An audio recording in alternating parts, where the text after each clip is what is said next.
Assalamualaikum warahmatullahi wabarakatuh. Ikhwatal iman fillah. Orang-orang musyrik Quraisy merasa semakin kuat karena pembela Nabi Muhammad SAW. Sang paman Abu Thalib dan istri tercintanya Khadijah telah tiada untuk menghadap Allah Subhanahu wa taala. Mekkah seperti tanah berduri bagi Rasulullah SAW.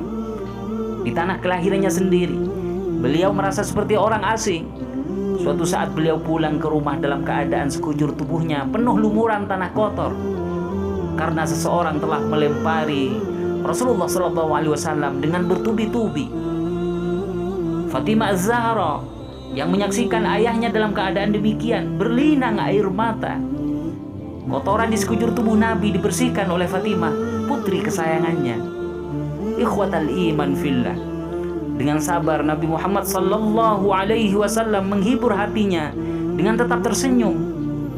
Ditemani Zaid bin Haritha, Nabi kemudian memutuskan pergi ke Taif yang terletak 80 km dari arah selatan Mekkah. Di sana Nabi mengharap ada suasana dakwah baru yang damai tanpa kekerasan. Rupanya harapan Nabi tidak berhasil. Penguasa Bani Thaqif di Taif menolak kedatangan beliau. Bahkan mereka mengatakan tidak senang dengan kehadiran Rasulullah SAW dan kaum muslimin. Ikhwatal iman fillah. Perlakuan mereka begitu kasar, kata-kata kotor keluar dari lisan puluhan warga Taif. Segerombolan orang bahkan melempari Nabi dengan batu dan tanah. Beliau terluka cukup parah, terutama di bagian kakinya. Sesaat kemudian malaikat Jibril turun dan menghampiri Rasulullah SAW.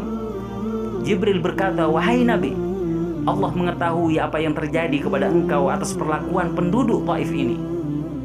Allah telah memerintahkan malaikat-malaikat di gunung-gunung untuk mentaati perintah engkau."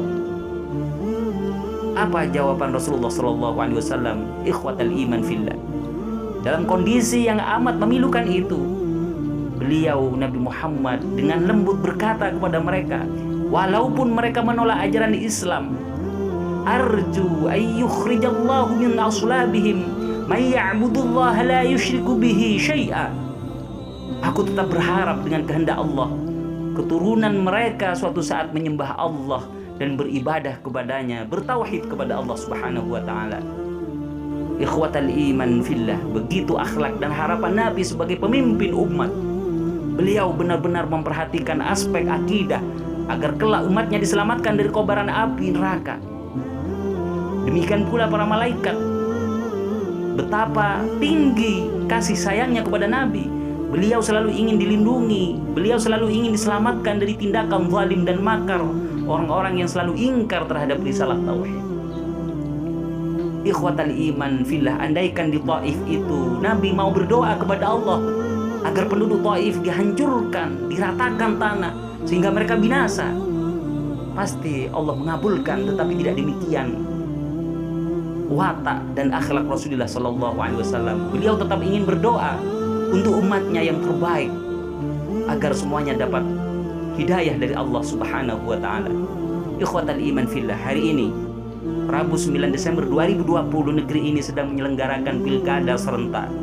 Semoga lahir pemimpin-pemimpin umat yang amanah, bertanggung jawab, menjunjung keadilan dan melindungi para ulama dan habaib, penyeru ajaran Islam sebagai penerus dakwah Nabi Muhammad SAW. Semoga bermanfaat. Wassalamualaikum warahmatullahi wabarakatuh.